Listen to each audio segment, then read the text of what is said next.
Chapter 4, Regulatory Aspect of Insurance Agent.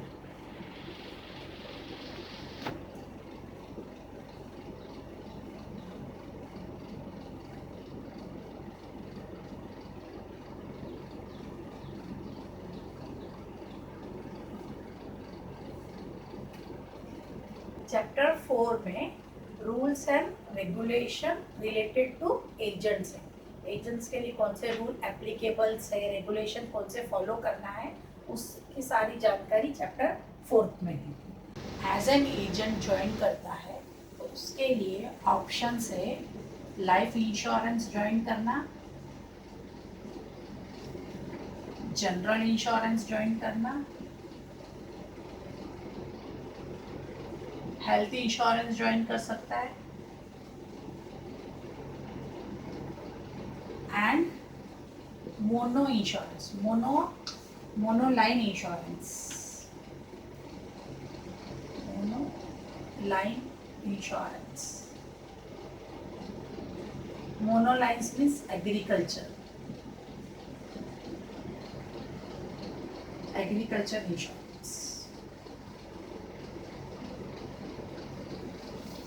As an agent एक candidate एक life, एक general, एक हेल्थ और एक मोनो यहाँ इतनी जगह पे ज्वाइन कर सकता है. सपोज वो एक लाइफ का ही कर रहा है, एज एन एजेंसी ले रहा है, वो एजेंसी ले रहा है एक लाइफ का, तो उसे सिंगल एजेंट कहा जाता है. सपोज उसने लाइफ का ऑलरेडी लिया हुआ है और एक जनरल इंश्योरेंस का एजेंसी ले रहा है, तो उसे कॉम्पोजिट एजेंट्स कहा जाता है.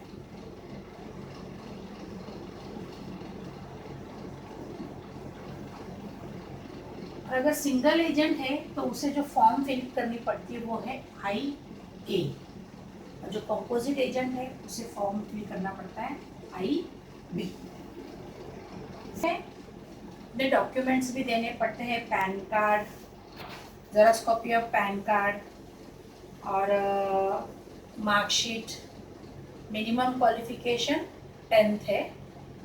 अगर पॉपुलेशन 5000 से कम है तो मिनिमम क्वालिफिकेशन 10th है, अदरवाइज 12th है. तो ये क्वालिफिकेशन वाले मार्कशीट ये सारे उसे जमा कराने पड़ते हैं. वेरिफिकेशन होने के बाद 1 अप्रैल 2016 से अपॉइंटमेंट किस तरह से होगा, ये सब रूल्स एंड रेगुलेशन आया.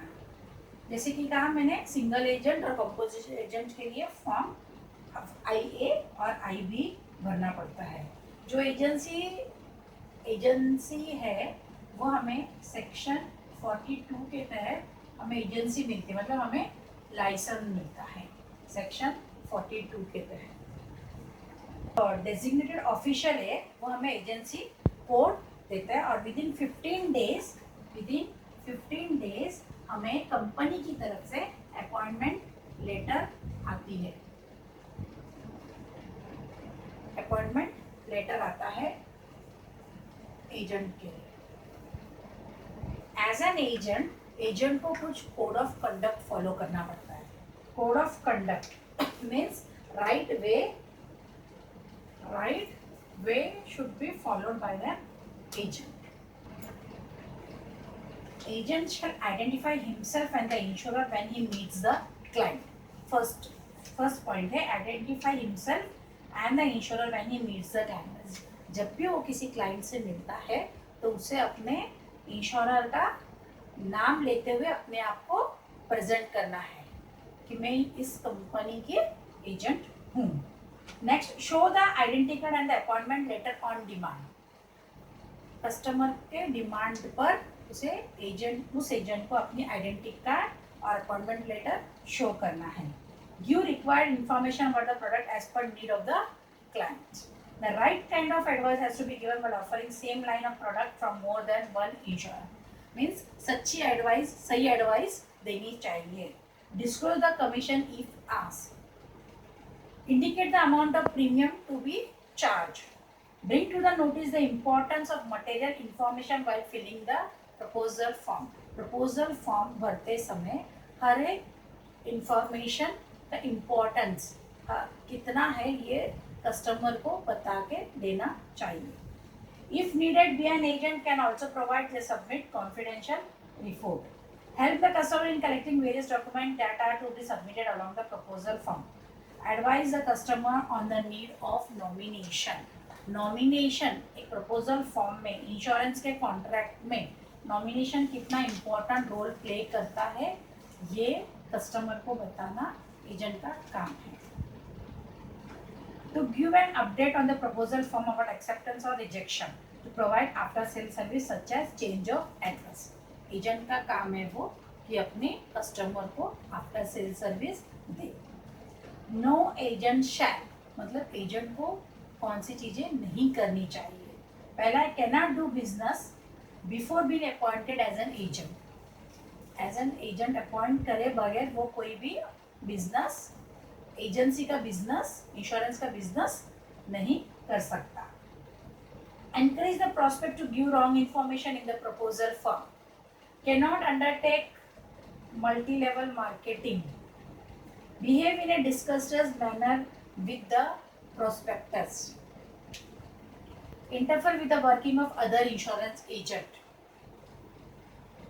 Demand or receive any financial benefit from the policy holder means policy holder से कुछ भी फाइनेंशियल हेल्प डिमांड भी नहीं कर सकता ना उनको शेयर कर सकता है.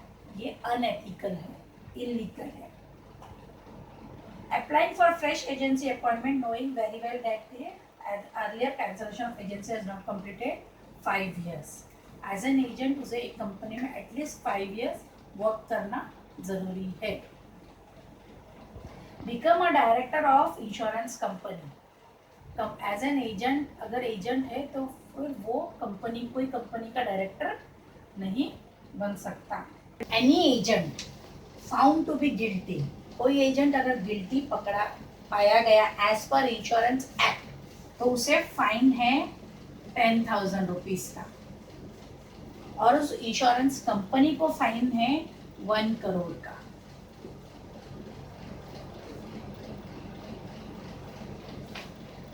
नेक्स्ट आता है suspension of an agent. Agent को कब सस्पेंड कर सकते हैं, कौन से कारणों के कारण एजेंट कंपनी एजेंट को सस्पेंड कर सकती है. The appointment of an agent में बी कैंसल और suspended if violets the rules of authority. Insurance act 1938 के रूल्स एंड रेगुलेशन को अगर वायलेट किया गया तो या टर्म्स ऑफ अपॉइंटमेंट उसने वो फुलफिल नहीं किया या उसने सस्पेंशन के जो मैंने 3-4 रीजंस बताए उसमें एक इम्पॉर्टेंट रीज़न ये भी है अगर कोई एजेंट किसी कस्टमर या पॉलिसी होल्डर के साथ पॉलिसी होल्डर से अपना कमीशन शेयर करता हुआ या पॉलिसी होल्डर को रिबेट देता हुआ पाया गया तो उसे सेक्शन 41 के अंडर में पनिशेबल है उसका एक्ट. उसका लाइसेंस 3 years के लिए सस्पेंड किया जा सकता है.